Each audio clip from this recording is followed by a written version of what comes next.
누가복음 13장 32절, 13장 32절 한 절 보겠습니다. 자, 지난주에 이어서 우리는 또 계속 우리는 질병과 싸우고 질병의 뿌리를 뽑아내도록 하겠습니다. 자, 13장 32절 시작. 이르시되 너희는 가서 저 여우에게 이르되 오늘과 내일은 내가 귀신을 쫓아내며 병을 고치다가 제3일에는 완전해지리라 하라. 예수님이 이 땅에 오신 목표를 볼 수 있습니다. 이 복음을 방해하고 있는 이 마귀 권세를 싸워 이기는 건데, 그 마귀에게, 여우는 마귀죠. 이 마귀에게 말하기를 오늘은 귀신을 쫓아내요. 왜? 병의 원인이 귀신인 경우가 많으니까. 뭐 운동 부족이다, 먹을 걸 잘못 먹어서 체했다, 이런 것들은 자기의 어떤 건강의 부주의이지만은 그것이 아닌 경우들은 이렇게 좀 오래된 거, 도저히 의사가 고칠 수 없는 거, 이런 요소들을 봐가지고 이것은 원인이 귀신이냐. 그래서 첫 번째 날은, 오늘은 귀신을 쫓아내고, 두 번째 날, 내일은 그래서 이제 병이 고쳐지고, 그 다음에 완전하게 되어야지 사실은 우리가 온전하게 천국에 들어갈 수 있겠다, 이것입니다.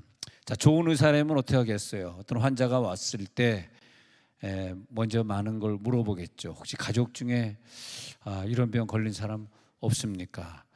최근에 어떤 약을 먹었는지 그동안 먹은 약 좀 가져와 보시겠습니까? 음식은 어떻습니까? 부인의 만들어주는 식단은, 부인은 뭘 좋아합니까? 저는 총각 때는 참 매운 걸 안 먹었는데 결혼하고 나서 보니까 부인이 그냥 짠 걸 좋아해가지고 된장도 짜고 김치도 짜고 그러다 보니까 한 30년을 짠 것만 먹었습니다. 저번엔 짠 걸. 그래요? 잘하셨습니다. 할렐루야. 그러니까 이 짠 것만 먹었는데 남편만 짠 거 먹겠어요? 애들도 다 같이 짠 걸 먹겠죠. 그래서 그 부인이 좋아하는 요리법에 모든 식구들이 다 자기도 모르게 전 사실 미국에 살 때는 김치를 안 먹었습니다. 김치를 진짜 좋아하지 않았고, 특히 고춧가루를 별로 좋아하지 않았습니다. 좀 설교가 고춧가루 치는 설교가 됐는데 고춧가루 별로 안 좋아했어요. 한국에 와가지고 조금씩 먹다 보니까 지금은 또 김치가 너무 맛있고, 예전에는 매운 거 먹으면 금방 설사하고 그랬는데 지금은 매운 거 먹어도 설사하지 않고, 그러면서 이제 나도 많이 대한민국에 적응을 했구나, 그런 생각을 합니다. 그래서 좋은 의사는 그 집의 식단을 좀 물어보면 어떤 식단입니까? 근데 부인이 이렇게 고기를 막 좋아하잖아요. 남편은 채소를 좋아했는데 결혼한 다음에 고기가 계속 나오니까 어떻게 고기를 계속 먹는 거죠. 고기를 좋아하는 사람들은 무슨 암에 걸리겠습니까? 직장암이나 대장암이나 그쪽에 많이 걸리겠죠. 그래서 이번에도 김모 집사님 집에 신방 가서 이제 요양원에 들어가면 또 못 보니까 김모 집사님 누구라 얘기 안 할게요. 그러면서 내가 집사님 나 연어 40일 먹어야 되는데 집사님이 식당 문을 닫는 바람에 내가 연어를 못 먹잖아요. 누구라고 얘기 안 하겠습니다.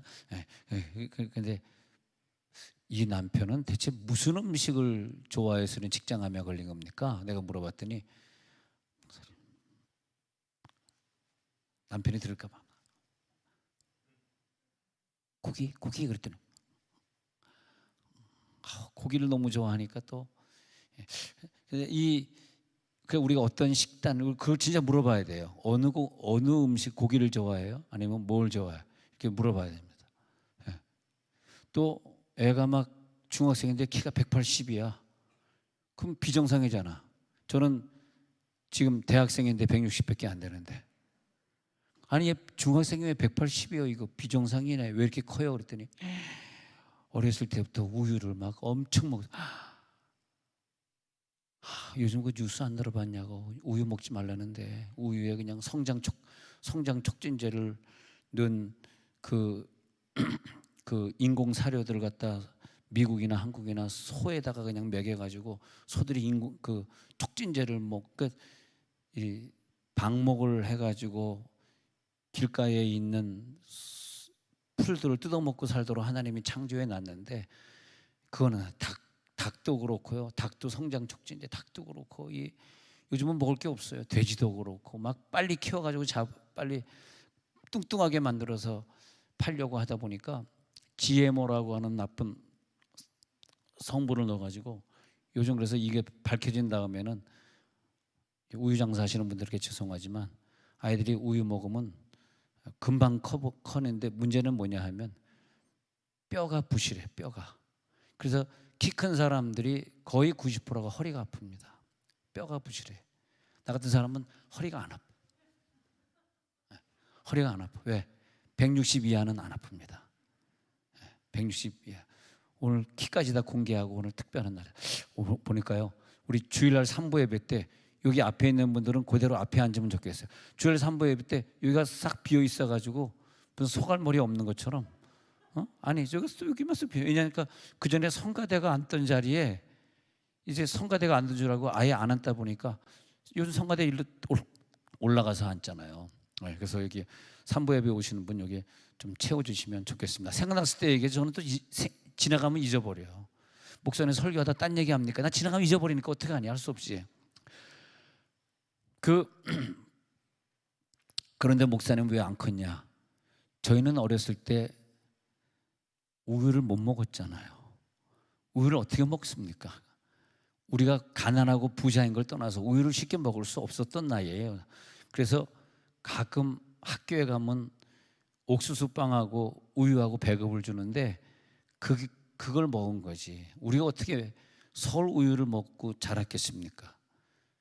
미군들이 주고 가는 딱딱하게 굳은 그 가루 우유 깨부시면서 조금씩 그때 가루 우유는 지금처럼 뭐 이렇게 잘못된 것들이 들어있는 거. 그리고 오메가6 옥수수 먹여가지고 소들을 키워가지고 그것이 암의 요소가 돼가지고 지금 젊은 사람들이 웬만하면 다 암 걸리지 않습니까? 그걸 먹고 자라는 게 고기를 좀 적당히 드시고. 자, 거기까지만 하고요. 여러분 이게 설교하면서 이 얘기해 준 사람은 저밖에 없어요. 어느 목사 이런 얘기 했습니까? 설교 안 하고 이런 얘기하면 쫓겨납니다. 나는 쫓아낼 사람이 없잖아. 내가 쫓아내면 쫓아내지. 자, 그래가지고 음식은 뭘 먹었나? 그리고 그 사람 이분이 환자인데 왜 면역력이 떨어져서 병이 걸렸으니까 왜 면역력이 떨어졌나? 비행기를 너무 많이 탔어. 면역력이 떨어진 거야. 저 공중에서 너무 오래 살았어. 비행기를 타시는 직업이시군요. 면역력이 많이 떨어졌겠습니다. 그 다음에 왜 이렇게 면역력이 떨어졌나 봤더니 토요일에 6시 반에 이성재 집사님이 감독하는 이 축구에 나오질 않았어. 운동을 안 했어. 운동 안 하니까 살만 자꾸 디룩디룩 쪄가면서 그냥 찌는 게 아니라 디룩디룩 쪄가요. 그러면서 면역력이 확 떨어져 버렸어. 살찐 사람들은 면역력이 확 떨어집니다. 먹는 걸 줄이고 살을 좀 빼야 되는데 마찬가지로요. 이 얘기하니까 여러분 집중해서 가면 처음에 이게 뭘로 집중을 시킬까 그런데 먹는 얘기, GMO 얘기, 옥수수 얘기하니까 옥수수 오메가6는 우리가 몸에 나쁜 거고 오메가3는 우리 몸에 좋은 거고 오메가3는 옥수수에 있는 것이 아니야 연어라든지 상어 알이라든지 그런 게 있는 게 오메가3고. 자, 그러면 이제 집중했으니까 이제 그 고개를 숙이지 마시고 계속 이 진도 나가십시오. 집중했으니까 건강에 대해서 관심이 많구나. 오래 살라고 아주 애를 쓰는구나. 그러면 어떤 병이나 어떤 문제가 생겼잖아요. 그 직분에 관계없어요. 나는 뭐 무슨 직분이니까 뭐 절대 안 걸려. 그게 아니에요. 어떤 사람이든지 어떤 병에 딱 걸렸으면 면역력이 떨어진 거예요. 마귀가 우리를 침입할 수밖에 없던 면역력을 준 거예요. 그러면 빨리 문제가 생겼을 때 병 걸렸을 때 그걸 빨리 회복시키는 사람이 아주 지혜로운 사람이야. 그러니까 빨리 내가 지금 왜 이런 일이 생겼지? 왜 나에게 이런 게 부닥쳤지? 하면서 내가 뭐가 모자랐지 하면 하나님이 감사하게도 그 모자란 걸 채우게 하시는 기간이에요. 그걸 채워주시는 기간이야. 그때 못 채우면 안 돼요. 그래서 우리 교인들도 보면은 사실 여러분들 목사님 무슨 병 걸렸어요? 암 걸렸어요? 하고 저에게 많이 보고를 해주시는데 저는 개인적으로 이렇게 봤습니다. 어떻게 봤냐 하면 이건 분명히 죽을 병이 아니다. 똑같은 암인데도 이분은 살아날 것이다. 또 수술을 받고 살아날 수도 있고 또 안 받고 살아날 수도 있지만 어쨌든 수술 받고라도 살아날 것이다. 왜냐? 이분은 이 현재 이 질병과 이 문제, 가정 문제를 뚫고 나갈 수 있는 그런 면역력이 그동안에 충분히 있었던 걸 내가 봤습니다. 예. 이분은 그것이 귀신의 권세든 질병의 권세든 그걸 이길 수 있는 능력이 그 사람 영 속에 분명히 있어요. 그래서 그 사람은 다시 회복이 되고 또 그뿐만이 아니라 더 건강하게 더 장수하게 오래 살아요. 걱정하지 마시기 바랍니다. 여러분 걱정하지 마세요. 우리가 평소에 마치 운동을 많이 하고 잘못된 약 먹지 말고 목사가 좀 고기도 적당히 먹으라 그러면 좀 순종하는 마음으로 너무 고기만 좋아하지 말고 좀 적당히 먹 이러면서 자기 건강을 잘 관리하고 운동 좀 하라 그러면 운동 뭐 자전거를 타든 뭐 뛰뛰기를 하든 운동하고 이제 그런 사람이 병이 걸리겠냐. 물론 여성으로서 남편이 좀 스트레스를 줘서 병 걸리는 경우는 정말 나는 아무 잘못이 없는데 옆에 스트레스 때문에 그러니까 마귀가 나를 죽이려고 옆에 있는 사람을 통해서 스트레스를 주는 경우들이 많습니다. 자식을 통해서 또 스트레스를 크게 받잖아요. 그러면 그 자식을 통해 온 스트레스가 부모에게 전가되는 경우들도 많이 있죠. 그러나 그럴 때 또 우리들이 강력하게 기도하고 이 스트레스를 주는 귀신을 완전히 물리치고 또 우리 자녀나 내 남편을 좀 더 변화시키고 해야 되는 그 영적 싸움에 싸워 이기시기를 바랍니다. 결코 우리는 무너지지 않습니다. 어떤 질병이든 고쳐질 줄로 믿습니다. 그래서 내가 지금 뭐가 모자라? 기도가 모자랐냐? 운동이 모자랐냐?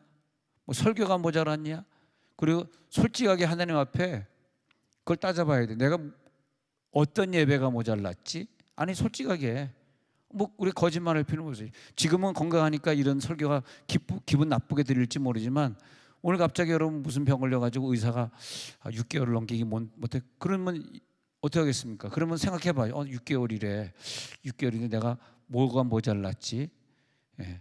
하나님이 이렇게 예배하고 기도 생활을 하라 그랬는데 내가 꾸준히 그걸 했나? 생각하셔야죠. 예. 만약 6개월밖에 안 남았다 그러는데 6개월밖에 안 남은 사람이 뭐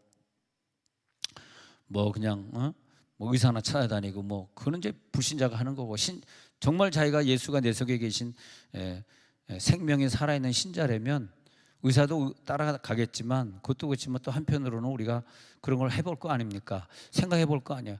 내가 뭐가 모자랐지? 목사님이 새벽기도 나오고 그러는데 내가 새벽기도를 안 나갔나? 어쨌든 그런 생각 할 거 아니에요. 예?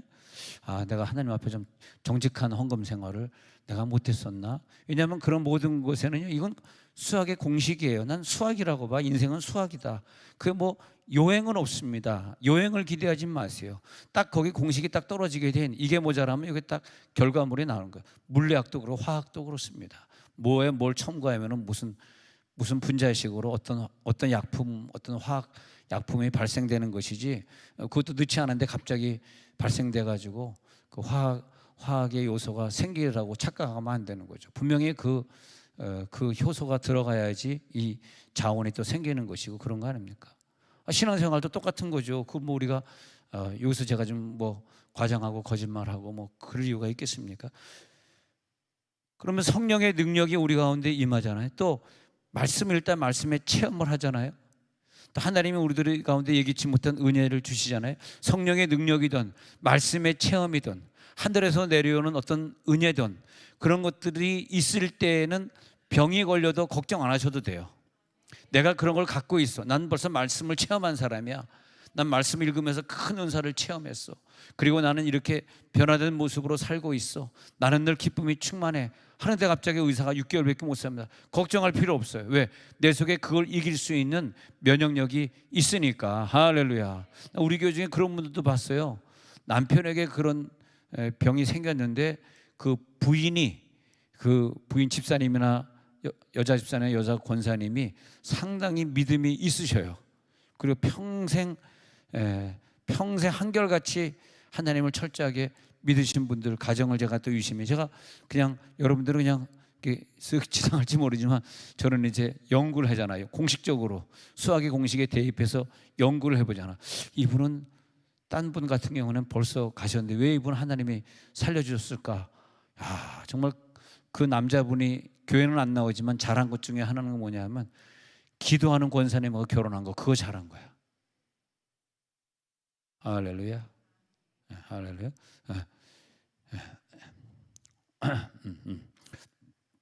성령이 내 속에 있는 사람과 없는 사람은 어떤 문제나 경제 문제나 질병을 만났을 때 돌파하는 능력이 천지차이입니다. 내 속에 성령의 능력이 있느냐 없느냐, 성령의 능력이 있는 여자를 만난 남편이냐, 성령의 능력을 늘 가지고 사는 자의 자녀나, 때로는 자녀들이 모태신앙이라 그러면서 본인들은 믿음이 좀 없는 경우도 사실은 많이 봅니다. 근데 그건 사실은 부모의 depends on parents예요. 부모에 딸린 거예요. depends on parents. 부모님에게 딸린 거예요. 부모님에게. 부모님이 어떤 사람이었느냐. 할렐루야. 그래서 어떤 분이 막 병원에서 막 죽겠다 그럴 때 의사처럼 부모님은 어떤 신앙을 가지셨었나요? 예, 장로님 권사님이셨습니다. 어느 교회 혹시 다니셨나요? 아, 어떤 교회?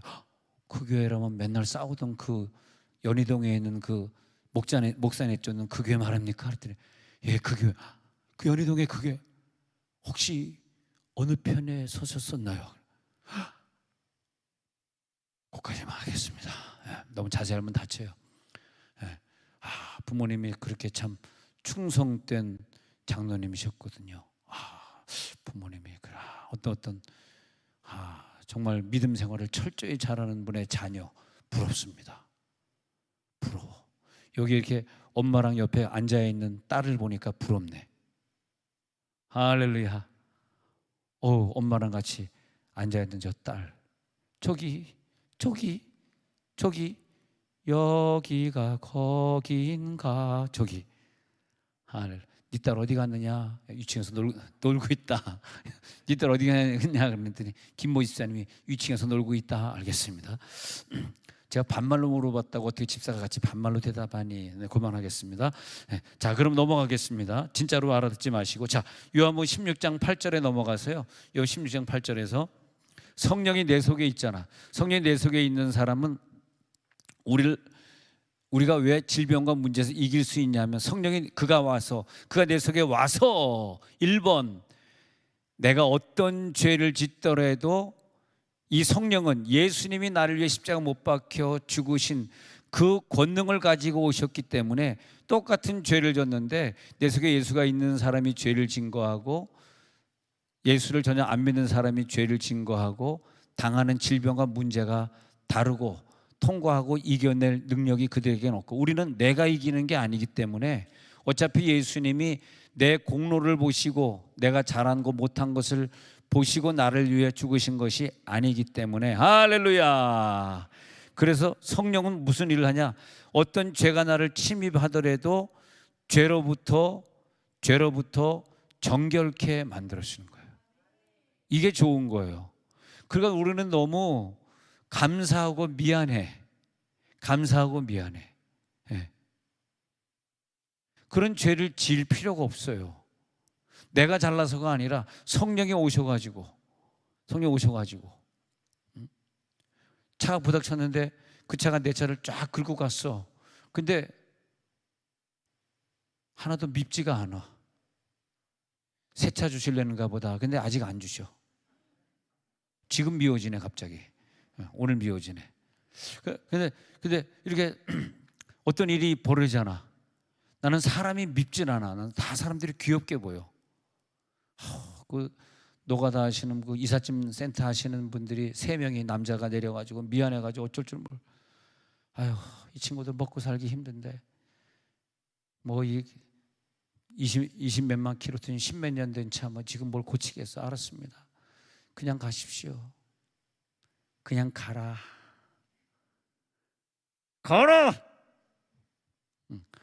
할렐루야. 우리 주차장 안에서도 몇 번 그런 적이 있어요.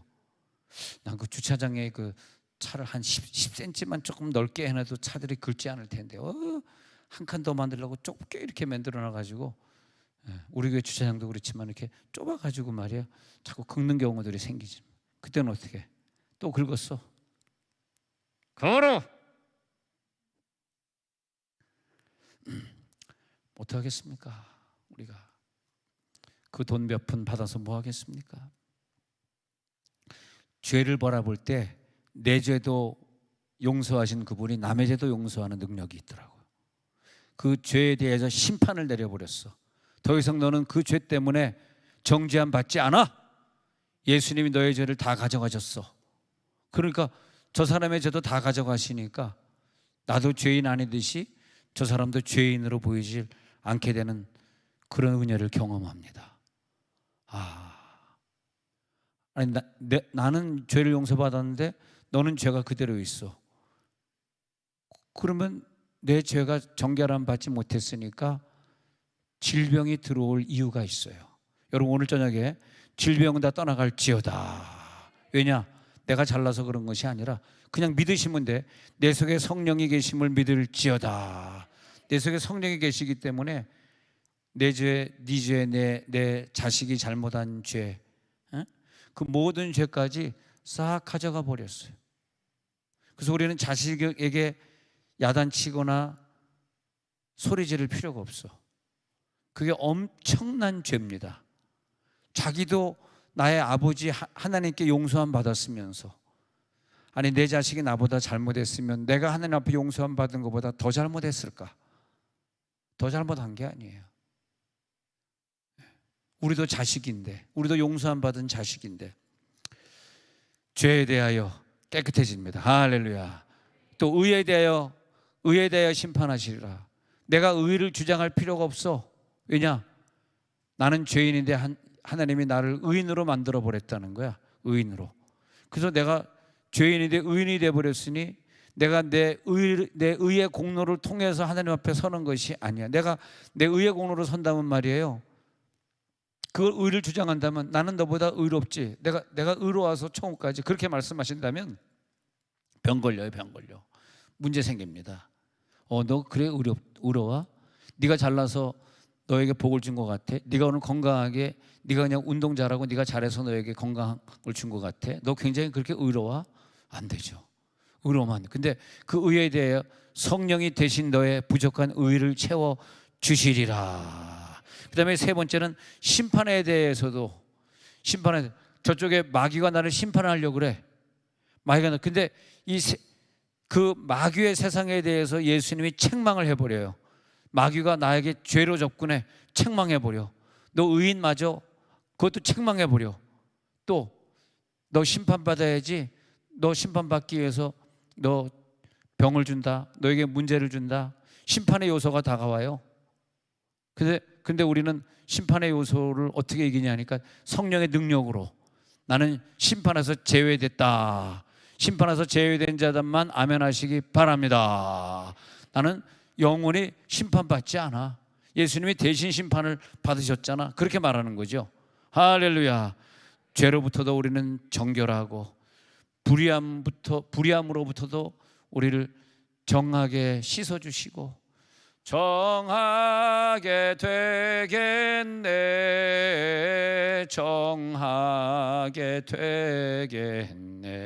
심판으로부터도 우리를 깨끗하게 해주셔서, 우리가 만약 계속 심판을 받는다면 농담으로 거짓말한 거에 심판 또 저녁에 받아야 되고, 낮에 누구 미워하는 생각 든 것 때문에 또 오늘 저녁에 심판받아야 되고, 오늘 저녁에 한 10가지 이상의 질병에 걸려가지고 고통받아야 될지도 몰라요. 그런데 성령이 오셔가지고 내 속에 계시면서 그 심판을 다 물리쳐 주는 거야. 하루하루 사는 게 얼마나 감사합니까? 로마서 8장 26절에 왜 성령이 내 속에 오셨습니까? 성령은 우리가 그렇게 연약해가지고 죄를 질까봐, 연약해가지고 또 거기에 빠져버릴까봐 우리 연약함을 도우시고 계시는 거예요. 여러분, 우리가 오늘 얼마나 기도했습니까? 마땅히 기도할 바를 알지 못하고, 오늘 하루 종일, 어저께는 둘째치고 오늘만 생각해 보자고. 오늘 내가 여기 오기 전에 몇 시간 기도했나 하면 하나님 앞에 솔직하게 얘기 한번 해봐요. 나는 몇 시간 기도했나, 몇 시간 말씀 읽었나. 내가 오늘 직장 생활하면서 너무 바빠가지고 기도 생활 못했네. 쭉 한번 봅니다. 그래서 마땅히 기도할 바를 알지 못했는데, 내 속에 성령이 안 계신 분들은 또 다른 죄를 짓고 또 악한 세상으로 빠져들 수밖에 없고 그렇단 말이에요. 근데 우리는 성령이 계시기 때문에 오늘 하루 종일 마땅히 하지 못하고 왔지만은 성령이 오늘 저녁에 대신 말할 수 없는 탄식으로 우리를 위하여 친히 간구해 주시는 걸 믿을지어다. 이걸 모르면 믿음이라네. 믿음. 나는 오늘 바빠서 기도 못했지. 근데 오늘 저녁에 나오니까 야, 네가 오늘 하루 종일 기도 못했는데 너는 항상 금요일 저녁 8시 50분 되면은 빠지지 않고 네 자리를 늘 지키고 있었지. 오늘 내가 너를 대신해서 말 수 없는 탄식으로 기도해 줄게. 얼마나 기도하시겠으면 내가 오늘 1시간은 기도해 줄게. 근데 우리가 5분만 하고 도망가면 안 되잖아. 오늘 좀 제가 더 귀여워 보이지 않습니까? 조금 더. 그렇죠? 귀엽다고 생각하는 사람 박수 한번 쳐. 박수 한번 쳐. 아이고 참 귀엽다. 박수 누가 치나 안 치나 지금 확인 한번 해본 거야. 내가 그 감사한 것 같더라고요. 이게 믿음이구나. 나는 그럴 복을 받을 만한 그런 사람이 아닌데 난 이런 복을 받는구나. 얼마나 감사합니까? 오늘 목사님들 모시고 홈플에 가가지고 애슐리에서 식사를 대접했어요. 그리고 이제 그것도 감사하더라고. 저번에 직원들이 접시 가져갈 때는 내가 좀 미안했는데 이제는 직원들 다 자르고 한 명인가 두 명만 있고 기계가 오면 거기다 접시를 놓는 시스템으로 바뀌었잖아. 나에게 너무 감사하더라고. 왜냐하니까 저는 거기서 스시를 먹으면 윗뚜껑만 먹지 아랫도리는 안 먹거든. 흰밥은 그냥 버리거든. 근데 직원이 있을 때는 미안하더라고. 막 흰밥만 버리기가. 근데 그 들어오부터 와서 그걸 가져가니까 얼마나 좋은지 몰라. 그냥 다 뚜껑만 먹고 아랫도리는 안 먹고 그냥 버리니까 아무도 얘기할 사람 없잖아. 누가 그걸 넣는지 모르잖아. 감사하더라고. 우리 목사님들이 그런 얘기를 하더라고요. 목사님 왜 매번 이렇게 식사 때마다 우리를 대접해 주시고 이 많은 돈을 다 어떻게. 목사님, 저는 인생에 사는 철학이 하나 있어요. 뭐냐? 저는 자동차를 사도 아파트를 사도 현금으로 살 수 없으면 안 삽니다. 이해가 안 되죠? 나는 이자라는 게요, 이게 인플레이션 들어가 봐요. 이자가요 2배, 3배가 됩니다. 미국에서 많은 이자를 물면서 살아봤는데 그게 아니더라고. 제가 수지에 살면서 그 돈을 내고 교회를 매입해 봤는데 25억 빚지니까 아무것도 못 하겠더라고. 이자 내느라고. 이게 사람 사는 게 아니구나. 있는 돈 다 쓰다 죽자. 목사님 다 대접해드리고 나 하늘에 상급 쌓고 가려고요. 그리고 내 자녀들은 저들이 알아서 하겠지. 내가 뭐 그것까지 어떻게 책임집니까? 저는 아파트도 없고 이자 낼 것도 없고 자동차도 이자 들어가는 거 없고. 할렐루야. 왜냐? 내가 만약 아파트 있고 자동차 있고 뭐 가구 뭐 이자 내고 그러면 내가 한날에 상부를 어떻게 샀습니까? 어떻게 헌금 내고 어떻게 그 상가교회 목사님들 내가 어떻게 대접해 드리겠습니까? 내가 무슨 재미로 인생을 살겠습니까? 재미가 하나도 없을 것 같아. 이 설교 듣고 다 아파트 팔지어다. 아니, 한번 생각해 봐요. 깊이 생각해 보십시오. 여러분들이 저에게 많은 은혜를 받는다면 저의 인생관을 조금 한번 생각해 보십시오. 왜 쟤는 저렇게 살까? 할렐루야. 생각 안 할 거야. 그래도 이자에 속지 마십시오. 이자. 그거는 결코 유익이 되지 않습니다. 뭐 조금 뭐 40평에 안 살고 20평에 살면 어때?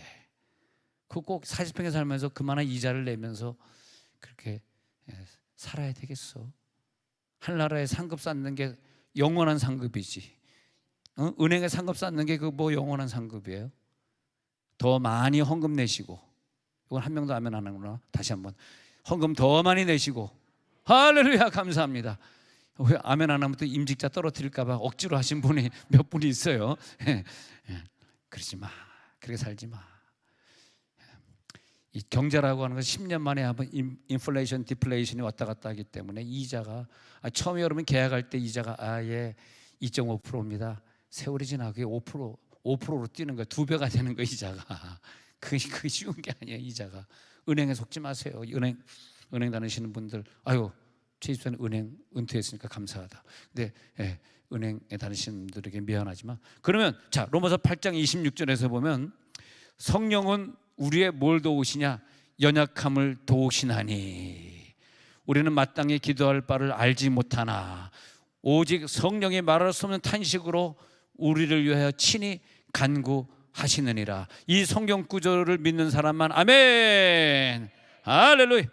예, 우리 연약함을 이 구절이 믿어지니까요, 질병이 왔던 게 싹 떨어져 나가는 거야.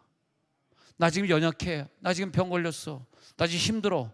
그럴 때 이 구절을 먹어버리는 거야.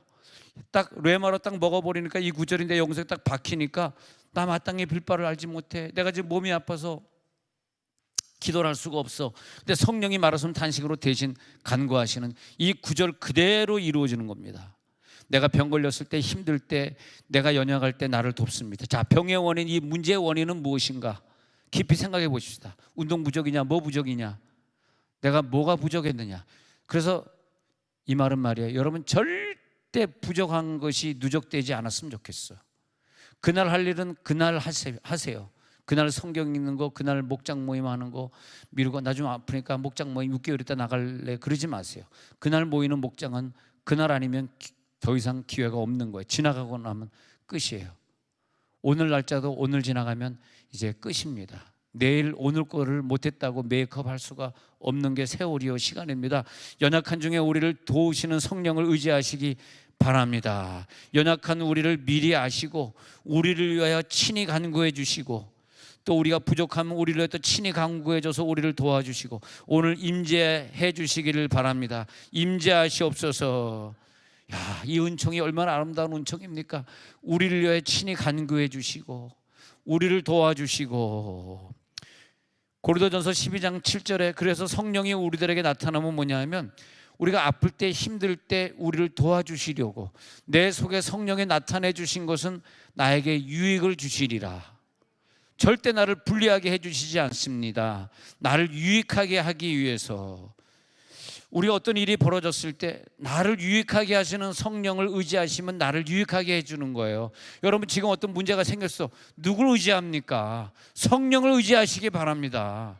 성령이 나를 도와주시지 누가 나를 도와주세요. 답답하게 시리 누가 나를 도와줘? 성령이 나를 도와주는 거야. 성령이 연약함을 도우시고 성령의 나타남을 주셔서 우리를 유익하게 하시고, 성령이 말하시면 탄식으로 통곡하면서 기도해 주시고 기도로 중보해 주시고, 성령이 내가 죄로 고통당하지 않도록 죄를 막아 주시고 죄를 용서해 주시고, 성령이 나를 의인으로 인정해 주시고, 성령이 나를 다가오는 마귀의 심판에서 차단시켜 주시고. 이걸 누가 해주냐고. 성령이 나를 갖다가 병에서 일으켜 주시고. 할렐루야. 여러분 항상 습관이 돼 있으시면 좋겠습니다. 성령께 완전히 의탁할지어다. 성령을 그래서 왜 일이 나에게 생겼지를 생각해 보면서 하나님이 내 삶을 향한 하나님의 뜻이 무엇일까, 하나님의 뜻을 이해해 보는 거예요. 그리고 하나님이 오늘 나에게 주시는 음성의 의미가 무엇인가, 오늘 하나님의 음성을 들어보는 거야. 하나님, 내가 음성을 듣겠습니다. 어떤 의미가 있습니까? 내가 오늘 이런 문제를 만났는데 무엇을 말씀하시고자 하는 것입니까? 자, 뜻을 이해하고 그 음성을 분석하고, 그리고 성령의 도우심이 나에게 올 때에 그분의 인격이 필요하고 그분의 능력이 필요하고 그분의 사랑이 지금 필요해. 그것이 내 속을 파고 들어올 때 그분을 이해하고 그분을 받아들이고, 나는 지금 성령의 도우심이 필요한 시간입니다. 할렐루야. 성령의 도우심. 저는 그 병 쫓는 그런 기도 중에서 다 효력이 있지만 그 중에 하나가 뭐냐 하면 보혈의 능력이더라고요. 나를 위해 십자가 못 박혀 죽으신 그 예수 보혈의 능력이 나에게 뿌려질지어다. 이게 최고의 능력이더라고.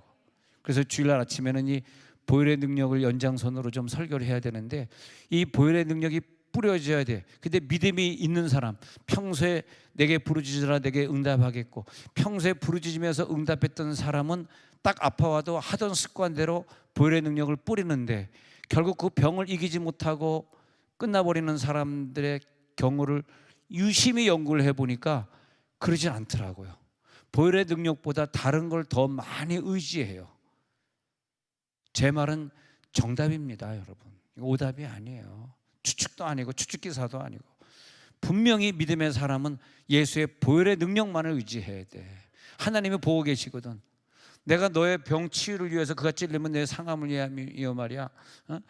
그가 찔림을 당하고 네가 나음을 입었잖아. 분명히 우리들에게 그런 은혜를 주셨는데 우리가 어떤 병에 걸렸을 때 빨리 그걸 의지하고 보혈을 뿌리면 되거든. 그래서 여러분 중에 어떤 병을 걸렸으나 건강하게 지금 여기 앉아 계신 분들의 특징이 다 보혈 뿌리는 믿음의 역군들이에요. 믿음의 의인들입니다. 너무 감사하죠. 그 병 만나기 전에 이 교회 오시기 전부터 수십 년간 그분은 보혈 뿌리면서 사셨어. 꼭 이 교회에서 뿌린 게 아니고. 우리 역사는 뭐 10년 몇 개 안 되는데 뭐 우리 교회 역사 이미 그 전에 믿음 생활을 철저히 하셨어. 보면은 참 존경스럽고 존귀하죠. 야베스처럼 집사님, 권사님, 참 장로님 보면 존귀하다. 할렐루야. 존귀한 자다. 얼마나 감사합니까? 주여, 이 존귀함을 누리게 해 주옵소서. 누가 존귀하냐고. 이 세상에서 누가 존귀하겠어요? 누가 존경을 받겠어요? 어떤 문제가 있을 때 성령을 의지하고 예수의 피를 뿌리는 자가 존경을 받는 거지. 그러지 않겠습니까? 이제 오늘 원인을 깨달았어. 그러니까 말씀이 더 이해가 됩니다. 그리고 성령이 주시는 무한한 그 능력에 감복합니다. 와, 오늘 성령의 능력이 나에게 넘친다. 오늘 성령의 능력이 넘쳐날지어다. 나중에 깨달으면 소용없어. 오늘도 많이 늦은 거야, 사실은요. 오늘 깨달을지어다. 깨달으시기 바랍니다. 근데 은혜를 주시면요, 어느 순간에 순간적으로 뭐가 깨달아지는 게 있습니다. 어느 순간에 내가 왜 이렇게 살았지? 난 참 바보처럼 살았군요. 바보처럼 살았군요. 내가 왜 매일 1시간씩 기도하는 걸 내가 왜 빼먹었지? 몰아치는 건 안 돼요. 그날 건 그날 맞춰요. 내일 일은 내일 염려하는 것이고 그날 일은 그날에 좋게 해야 돼요. 내가 매일 기도하는 새벽 기도를 내가 잊었지? 왜 내가 매일 상번제 저녁 예배 저녁 큐티를 내가 잊었지? 이런 식으로 계속해서 점진적인 깨달음도 있지만은 바울처럼 순식간에 확 깨달아지는 깨달음도 있어요. 늘 인내하시고 깨달음을 기대하시기 바랍니다. 성령이 오시면 나에게 그런 깨달음을 확 주는 거예요. 성령이 안 오시면 내가 매일같이 말씀이냐 기도냐 전도 생활이냐 이런 걸 빠뜨리는 것을 몰라요. 모르고 지내는 거야. 그게 마귀 역사야. 그래서 내가 뭘 빼놔 잘하고 있지 하다가 딱 문제를 만나면 마귀가 눈을 가려버리는 거죠. 그래서 그를 기필코 어두운 세상으로 데려가려고 하는 게 자기의 뜻이니까 여러분은 절대 모든 건 밀리지 마시기 바랍니다. 그날 먹어야 될 음식, 그날 마셔야 되는 산소, 그날 먹어야 되는 물 이런 것들이 밀리면 안 되듯이 영적 생활에 밀리지 마시기 바랍니다. 특히 그날 해야 되는 전도의 사명이 있어요. 그날 해야 되는 전도의 사명 감당하시기 바랍니다. 언제 또 우리들이 이 태신자 전도 축제를 언제 또 하겠어요? 1년에 한 번 정해놓고 기획위원회에서 지금 쭉 작전을 짜고 했는데 드디어 일주일 후로 다가왔습니다. 이 기회 아니면 누구에게 복음 한번 전해보겠으며 이 기회 아니면 누구에게 말 한번 걸어보겠습니까? 그렇게 한 주간 한 주간 지나다가 우리는 천국에서 부르면 또 가야 되잖아. 이 기회에 전도할지어다. 전도도 밀리지 마시기 바랍니다. 운동도 밀리면 안 돼요. 전도도 밀리지 마시기 바랍니다. 에베소 6장 22절에 보니까 너희 마음을 위로하게 하기 위해서 내가 특별히 그를 너희에게 보내었노라. 성령이 우리 가운데 임하니까 어떤 사람을 보내가지고 우리들에게 말씀을 주시고 우리들에게 사랑의 위로를 주시고 성령은 또 이런 역할을 해요. 내가 깨닫지 못하니까 어떤 분이 와서 우리 집에 와서 기도하면서 그래서 저는 어떤 사람의 문제가 생기면 그걸 꼭 물어본다니까. 그래서 제가 수지에서 목회할 때 천안에 있는 자기 어머니가 암에 걸렸다고 그때가 62세 어머니인데 60세 어머니 암에 걸렸다고 30대 여자 집사님. 그래서 교인들하고 같이 가서 이렇게 수지에서 천안까지 신방을 갔었는데 다 물어봤죠. 기도 생활 어떻게 했습니까? 예, 새벽기도 빠진 적이 없습니다. 됐고요. 뭐 이거 11조? 예, 11조. 근데 교회 봉사, 교회 모든 예배다 봐지 봉사철. 그래서 보니까 권사님 이게 죽을 병 아닙니다. 이제 곧 일어납니다. 왜냐하면 권사님은 빠진 게 하나도 없고 성령도 충만하시니까 빠진 게 없어요. 기도합시다. 이거 분명히 고쳐줄 걸 제가 확실히 장담하는데 고쳐드리겠습니다. 기도합시다. 그랬더니 근데 목사님 하나 걸리는 뭐요? 그랬더니 사실요. 왜요? 그랬더니 사실요. 그런데 깜짝 결국은 돌아가셨습니다만 왜요? 그랬더니 62세밖에 안 됐는데 젊으신 분인데 저는 뭐 수재에서 있을 때니까 그분보다 훨씬 젊은 나이고 그분은 62세니까 나보다 좀 나이 많은 상황이잖아. 제가 사실 다 충성하고 새벽기도 안 빠지고 했는데 늘 목사님의 의견에 반대를 했었습니다. 권사님 왜 그러셨어요? 목사님이 좀 못됐던가요? 스캔들이 많은 목사였습니까? 뭐 그것도 아닌데 그냥 그랬습니다. 기도합시다. 하나님 여정을 부르셨사오며 가겠습니다. 금방 돌아가시더라고.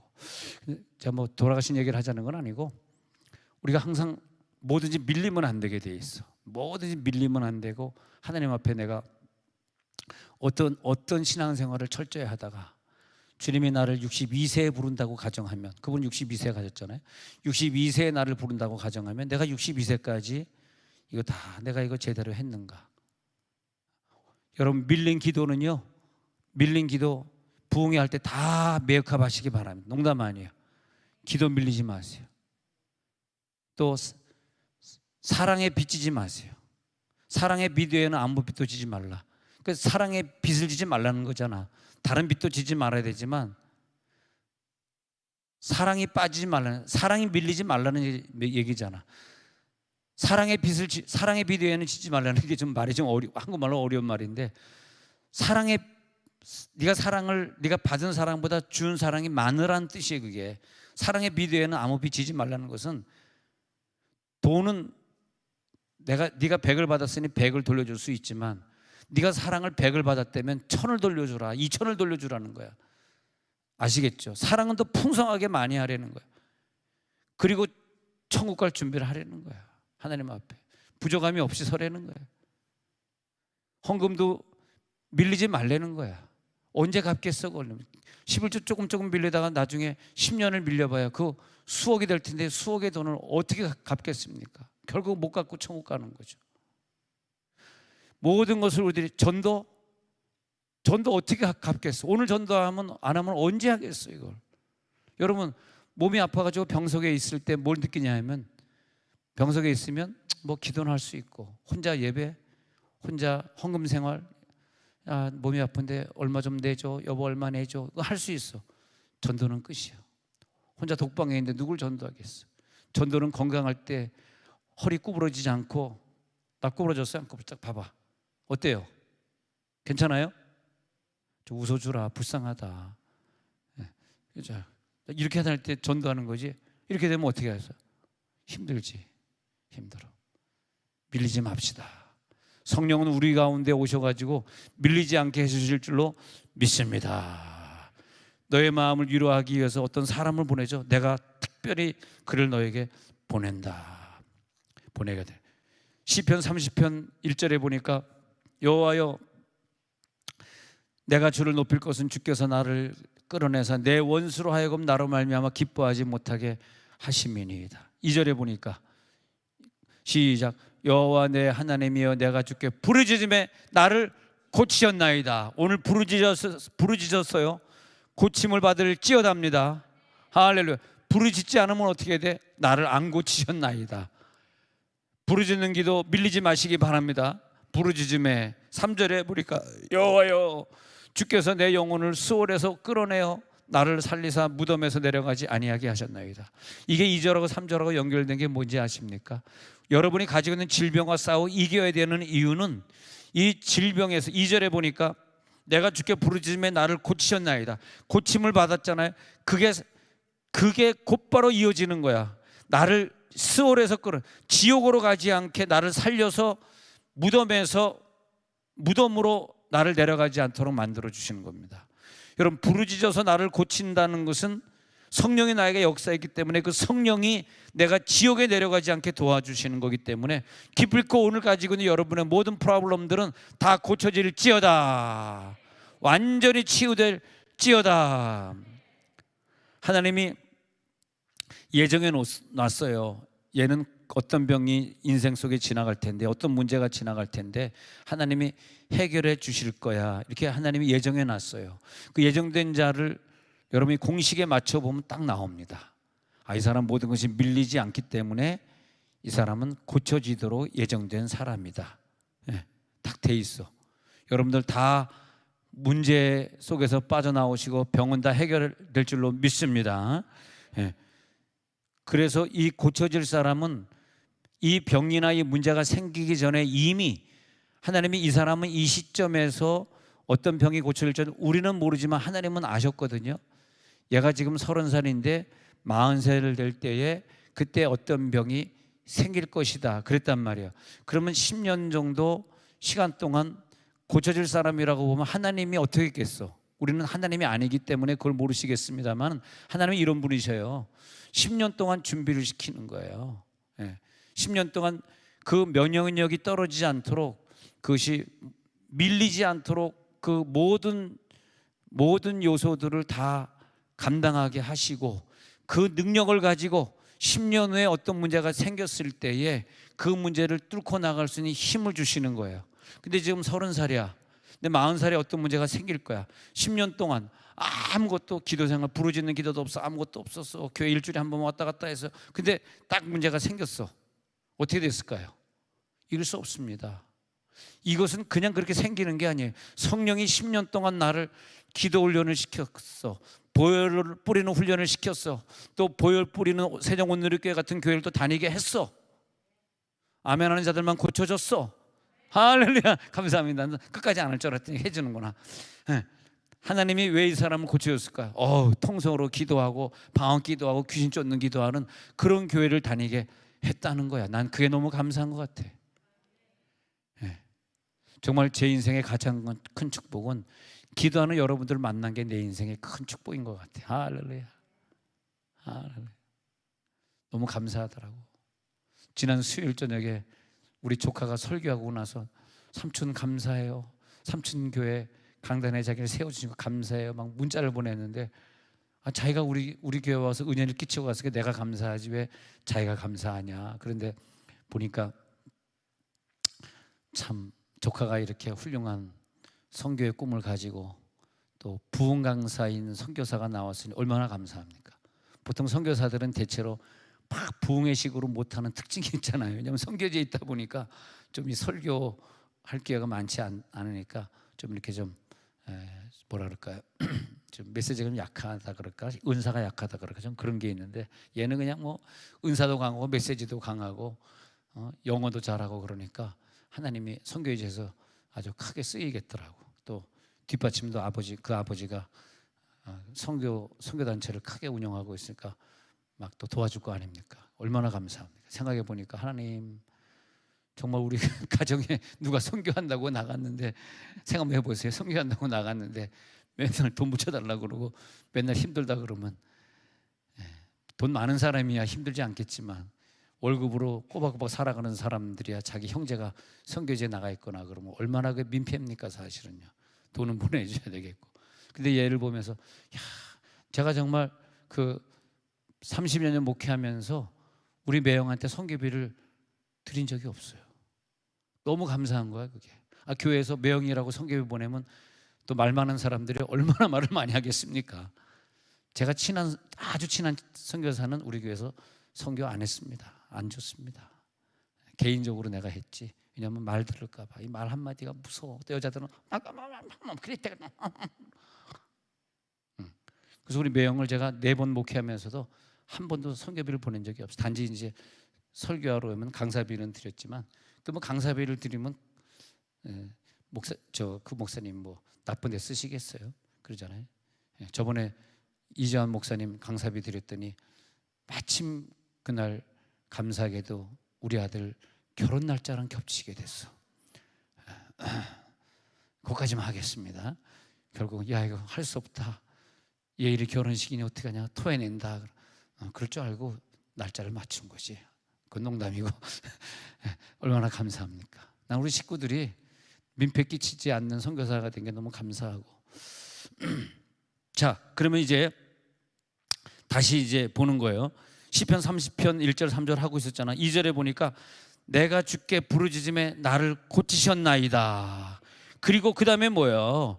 이게 이어지는 구절이 중요해요. 나를 고치셨는데, 그렇기 때문에 질병은 그런 것 같아요. 질병이 내게 들어왔을 때 의사가 고치지 말고 하나님이 고쳐줘야 되는 이유가 뭐냐면, 질병이 들어온 것도 하나님이 주신 것이지만, 창조주 하나님의 허락하에 들어온 거지만, 이때가 내가 열심히 기도해서 성령이 내게 임하여야 되는 중요한 기회입니다. 그때가.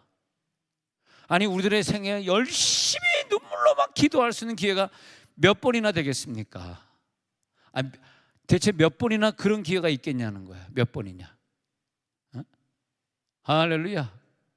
아니, 우리 인생에 막 그냥 작정 기도하면서 한 6개월 있다 뭐 나 죽는데 하면서 매일 나와서 눈물로 기도하고, 나 이제 6개월 동안 몇 명을 더 전도해 볼까?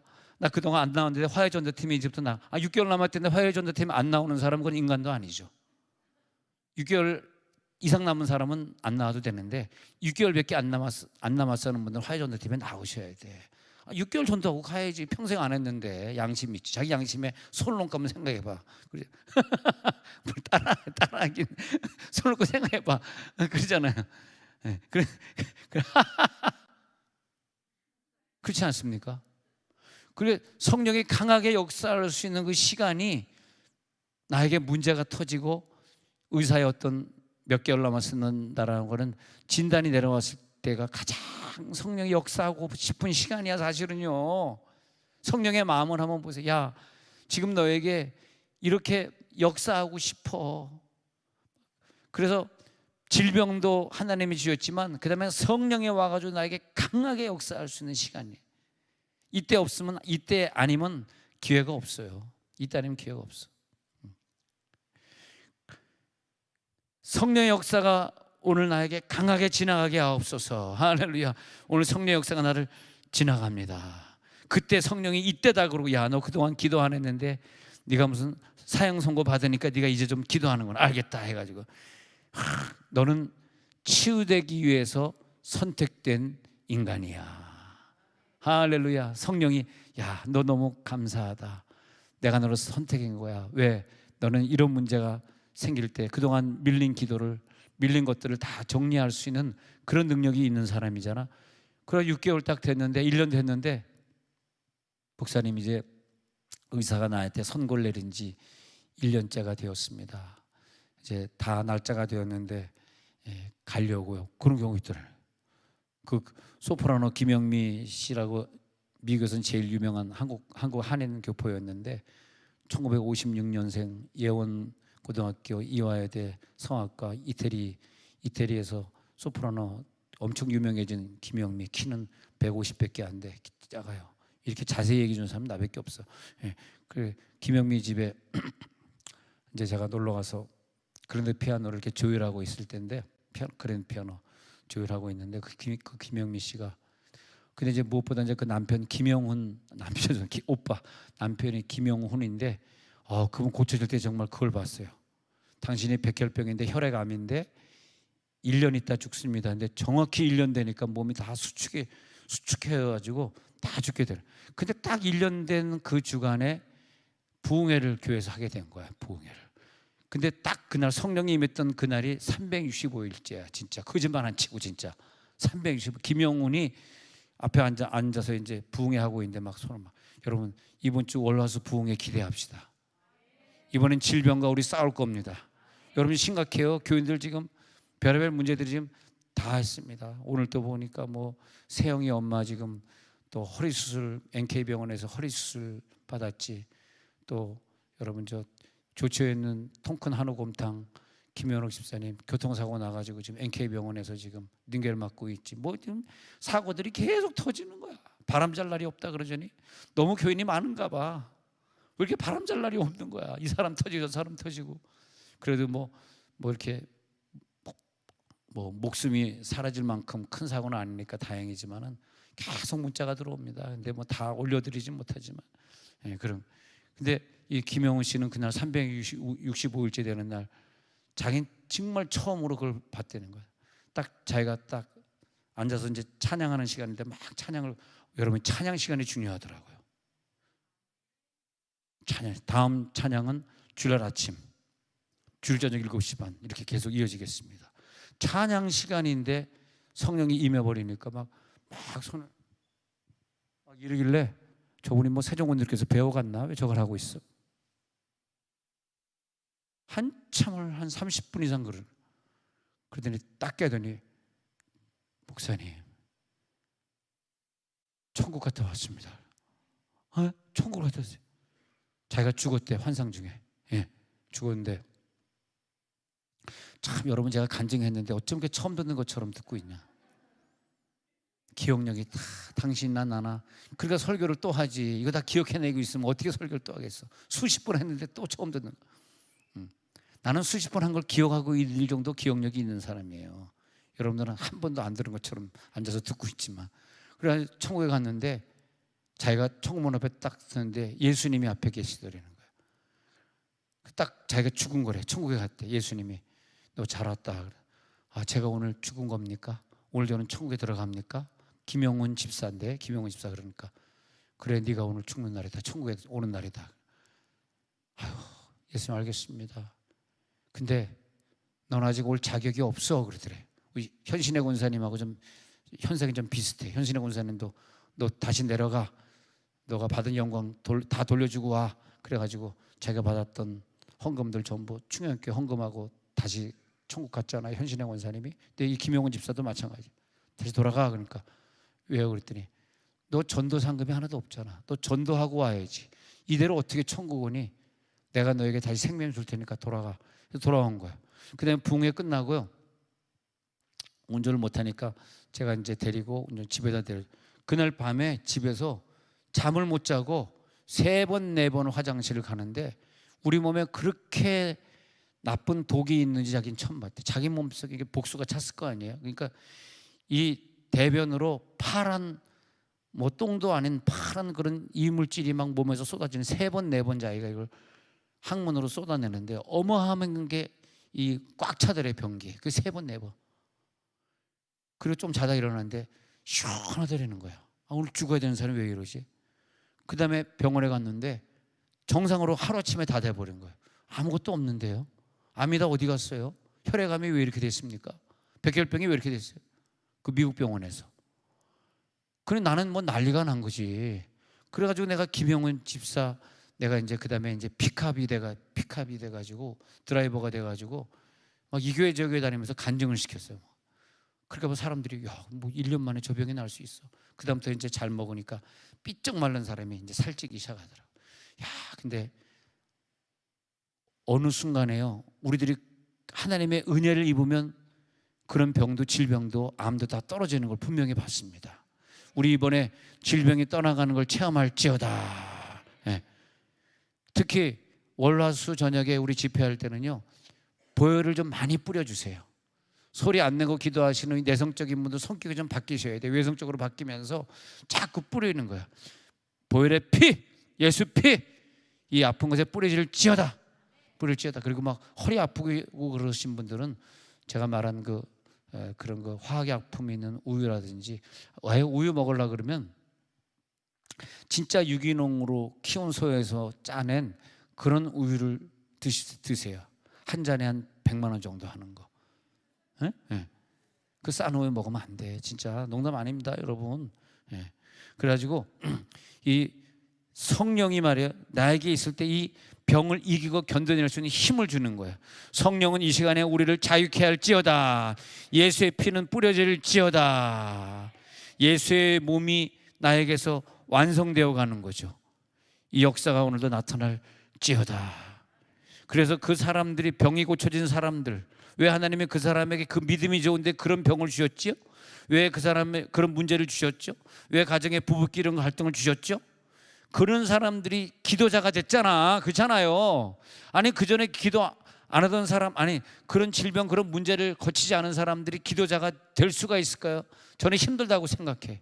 그런 과정을 통해서 엄청 기도하고 하나님 나 살려주시면 세종 온누리교회 헌신할게요 라는 사람들이 되었잖아요. 그동안 그런 사람들이 모여서 제2의 제3의 교회들을 우리가 세운 겁니다. 반석위에 이런 환자들이 완전히 건강해져서 이제는 뜨거운 믿음으로, 예배 빠지지 않는 믿음으로, 진정한 임직자로 교회를 세우리니, 이 반석에 그런 분들이 모이는 교회를 세우리니, 할렐루야. 그때는 마귀의 권세가 엄두를 못 내는 거죠. 절대 마귀 권세가 이기지 못하리라. 그러니까 우리가 병이 걸리고 난 다음에 이제 건강해진 다음에 그걸 깨달은 거야. 아, 나를 아프게 하신 하나님, 이제 깨달았네. 이제 나를 통해서 믿음의 사람들끼리 모여서 음부 권세 싸워 이기는 교회를 이제 세워주시는구나. 여러분, 하나님의 목표는 그런 교회를 세우시고요, 그렇잖아. 교회를 세우시고 주 뜻 이루어 주옵소서. 할렐루야. 교회를 세우시고, 그리고 그 교회 사람들이 하나가 되어서 전도해가지고 이 세종시를 세종온누리교회 갖다 복음화 시켜버리는 거죠. 할렐루야. 이거 복음화 시켜야 됩니다. 세종시가 복음화 안 되면 우리나라에 무슨 비전이 있겠어요? 그렇지 않습니까? 엊그제 날아온 그 글을 보니까 뭐 73명의 국회의원들이 교회 폐지법을 발의했다고만. 또 교회 폐지, 교회를 폐지해야 된다. 에휴, 이상이 이렇게. 그러니까 이것은 내가 그 국회의원 73명을 화나는 게 아니라 우리가 그들을 전도 못한 대가예요. 하나님이 그들을 통해서 교회를 핍박하는 거야. 영국이나 미국에 또 유럽에 가면 수천 명이 모이던 교회 가니까요, 예배 시간에 가니까 두 사람 앉아 있더라고. 3,000명, 4,000명이 모여서 성령의 불이 떨어진 그 조각이 휘황찬란한 그 막 스테반 성당 같은 걸 기독교인들이 많아져가지고 그걸 사버려. 그리고 조각품 다 치워버리고 십자가를 걸고, 칼빈도 그랬고요, 많은 종교 지도자들이, 루터도 그랬고요, 그랬습니다. 그래가지고 루터가 칼빈이 막 목회할 때는 수천 명이 모여서 그러니까 리포엄드 철치라고 개혁된 교회, 복음이 개혁된 교회로 만들. 지금은 뭐 할머니 10명 앉아 있고 이제 다 늙어가지고 그분 한 명 한 명 죽으면 이제 그다음엔 이슬람에게 팔든지, 뭐 누가 이제 뭐 어느 사진 보니까 춤추는 곳으로 팔려가지고 예배당 조각 그대로인데 그 안에서 나이트클럽이 앞에 그냥 강대상 앞에 술들이, 위스키들이 쫙 놓여 있는데 거기서 술집이 됐더라고. 참 슬프고 눈물 나죠. 그래서 하나님이 사랑하는 자들을 조금 힘들게 하시고 아프게 하신 것을 하나님이, 야 미안하다, 너가 믿음이 제일 좋은데 네가 아프구나, 네가 믿음이 제일 좋은데 네가 좀 문제가 있구나. 그러면서 그를 10년 동안 훈련시킨 그 능력으로 이걸 통과시켰잖아. 통과시킨 다음에 이 사람들끼리 모여가지고 세종온누리교회를 형성하시고, 할렐루야. 그리고 이 사람들이 이 세종시를 성시화시켜 달라는 거야. 하나님의 음성을 들을지어다, 이 성시화를 시켜 달라는 거야. 안 그러면 73명의 민주당 교회 폐지법 발의한 민주당이, 당을 얘기하면 안 되는데 당을 얘기해 버렸네 내가. 얘기해 버렸으니까 할 수 없이 그냥 민주당이다. 근데 그 73명의 국회의원들이 그렇게 가도 또 하나님이 그들을 허락하셔서 교회를 핍박하시려는 거니까 하라 그러고, 우리는 국회의원들을 다 변화시켜야 되는 거야. 세종시에 있는 사람 다 변화시켜야 되는 거야. 안 그러면 교회는 폐지되는 거야. 그분들이 잘못했다는 게 절대 아니고요, 우리가 잘못했기 때문에. 뭐 무슨 당이 문제겠습니까? 국민의힘은 뭐 예수 다 믿습니까? 그분들은 뭐 멀쩡합니까? 똑같은 사람들이죠. 그분들이 낳긴 뭘 낳습니까? 자기네 정권 잡기 위해서 저 교회 폐지한다 그러면 그 사람들은 앞장 안 서겠습니까? 내가 무슨 당을 욕하는 게 아니고요, 우리들의 신앙이 아파도 기도 안 하고 아파도 성령께 의존 안 하는데, 문제가 있어도 성령께 의지 안 하고, 문제가 있으면 빨리 내가 지금 뭐가 빚졌어, 하나님한테 뭐가 밀렸어, 하나님 이 시간 갚겠습니다, 이 사람 문제 갚겠습니다, 내가 자녀를 사랑하지 못해서 이랬군요. 내가 이제 사랑하겠습니다. 왜 이렇게 돼야 되는데 이게 안 되면 하나님이 언제 우리들 그런 얘기를 하시겠어요? 그렇지 않습니까? 이게 마지막 시간인데, 마지막 우리들이 질병 걸리고 문제 있는 게 마지막 방법인데 말이에요. 오늘 우리는 그래서 이걸 하나님 갚는 기도 내가 하겠습니다. 할렐루야. 다 용서하는 기도 하겠습니다. 다 회개하는 기도 하겠습니다. 그리고 잃은 영혼을 찾아서 전도하겠습니다. 한 주간밖에 안 남았는데 이 축제 때 내가 기필코 사람들을 데려오겠습니다. 하나님 오늘 나에게 허락해 주옵소서. 시편 126편 5절 6절에 보니까 오늘 여러분 눈물 흘리면서 기도하세요. 눈물 흘리면서 씨를 뿌리면서 기도하면 일주일 있다가는 기쁨으로 단을 거두리로다. 오늘 눈물 흘리면서 그동안 평생 전도하지 못한 거 하나님 일주일 동안 하게 하옵소서. 할렐루야. 할렐루야. 일주일만이라도 전도하게 해 주옵소서. 네, 그렇게 해야 돼. 그 다음에 한 구절 더 볼까요? 자, 시편 126편 6절에 먼저 보고요. 6절. 그래서 우리들이 읽어봅시다. 시작. 울며 씨를 뿌리러 나가는 자는 반드시 기쁨으로 그 곡식단을 가지고 돌아오리로다. 여러분 한 주간 동안 울면서 그 영혼을 막 생각하면 너무 안타까운 거야. 저 영혼, 저 식구 지옥 가면 안 돼. 정말 울음 섞인 마음으로 전도해 주시고 꼭 기쁨으로 그 단을 가지고 돌아오게 될 것입니다. 혹시 여러분이 전도해서 그들이 변화되지 않는다 할지라도 언젠가 다른 사람이 전도해서 변화돼서 그 교회 딴 교회 나가게 되더라도 그 곡식단을 기필코 가지고 돌아오게 될 줄로 믿습니다. 이사야 66장 8절에 보니까 읽어보겠습니다. 시작. 이러한 일을 들은 자가 누구이며 이러한 일을 본 자가 누구이냐. 나라가 어찌 하루에 생기겠으며 민족이 어찌 한순간에 태어나겠느냐. 그러나 시온은 진통하는 즉시 그 아들을 순산하였도다. 우리 거 들어볼 이 구절은 뭐냐 하면 이제 언제 하나님의 나라가 하루아침에 생기겠습니까? 믿음의 민족이 한순간에 태어나겠습니까? 그러나 여러분들이 진통하는 마음으로 내가 밀린 전도, 밀린 기도 하겠습니다. 이번 부흥회 때 기필코 은혜 받아서 아픈 자들을 위해 기도하겠습니다 할 때 태신자가 순산될 줄로 믿겠다는 거야. 너희들이 열심히 나가서 태신자를 전도할 때 끝부분에 보니까 그 태신자를 순산하게 되겠다. 순산할지어다. 순산할 수 있는 역사가 나타날지어다.